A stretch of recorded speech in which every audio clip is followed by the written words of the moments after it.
ভঙ্গুর যুদ্ধবিরতি ও হরমুজ প্রণালীতে নতুন মেঘ, মার্কিন ইরান সংঘাতে চুলচেরা বিশ্লেষণ।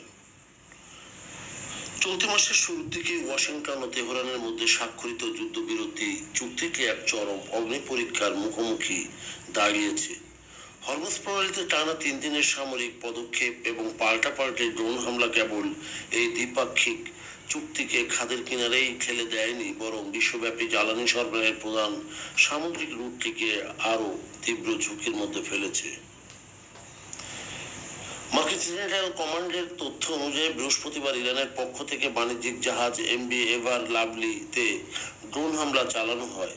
মার্কিন প্রেসিডেন্ট ডোনাল্ড ট্রাম্প এটিকে যুদ্ধবিরতির বোকা ও স্পষ্ট লঙ্ঘন হিসেবে আখ্যায়িত করেন। এর জবাবে শুক্রবার ও শনিবার মার্কিন বিমান বাহিনী ইরানের ক্ষেপণাস্ত্র, ড্রোন মজুদ কেন্দ্র, উপকূলীয় রাডার এবং ল্যান্ড মাইন স্থাপন সক্ষমতার উপর ব্যাপক বিমান হামলা চালায়। এই সংঘাতের মূল কারণ লুকিয়ে রয়েছে যুদ্ধবিরতি চুক্তির একটি অস্পষ্ট ধারায়। চুক্তি অনুযায়ী হরমুজ প্রণালীতে বাণিজ্যিক জাহাজের নিরাপদ চলাচল নিশ্চিত করা ছিল ইরানের প্রধান প্রতিশ্রুতি, কিন্তু তেহরানের কাছে এই প্রণালীর নিয়ন্ত্রণ ছেড়ে দেওয়া মানে সার্বভৌমত্ব বিসর্জন দেওয়া নয়। ওমানের সাথে যৌথভাবে এই জলপথের ভবিষ্যৎ প্রশাসন নির্ধারণের যে অধিকার ইরানকে দেওয়া হয়েছে, তাকে ঢাল বানিয়ে তারা নিজেদের এলাকায় আধিপত্য বজায় রাখতে চাইছে। ফলে নিরাপদ ট্রানজিট ও আধুনিক নিয়ন্ত্রণ, এই দুই বিপরীতমুখী অবস্থানের কারণেই সমুদ্র পৃষ্ঠের বাস্তব চিত্র দিন দিন জটিল থেকে জটিলতর হচ্ছে।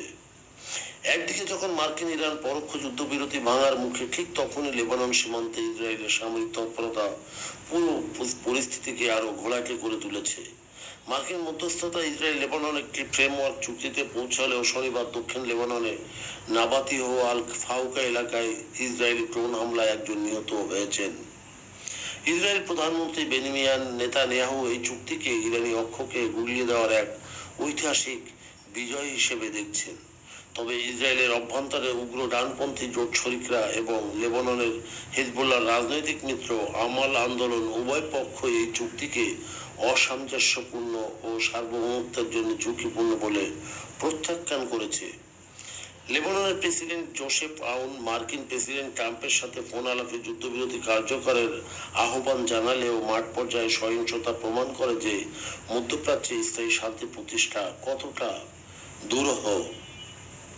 হরমুজ প্রণালী দিয়ে প্রতিদিন বিশ্বের যে মোট উৎপাদিত তেলের 1/5 পরিবাহিত হয়, এই সংকটের কারণে আন্তর্জাতিক তেল বাজারে এক ধরনের কৃত্রিম অস্থিরতা তৈরি হওয়ার উপক্রম হয়েছে।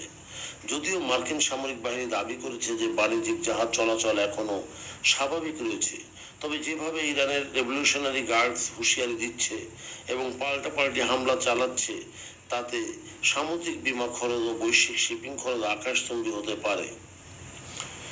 পর্যবেক্ষকদের যে অভিমত যে ডোনাল্ড ট্রাম্পের প্রশাসনের যুদ্ধবিরতির মাধ্যমে মধ্যপ্রাচ্য থেকে মার্কিন সম্পৃক্ততা কিছুটা কমাতে চেয়েছিল, কিন্তু বর্তমান পরিস্থিতি বলছে ভিন্ন কথা।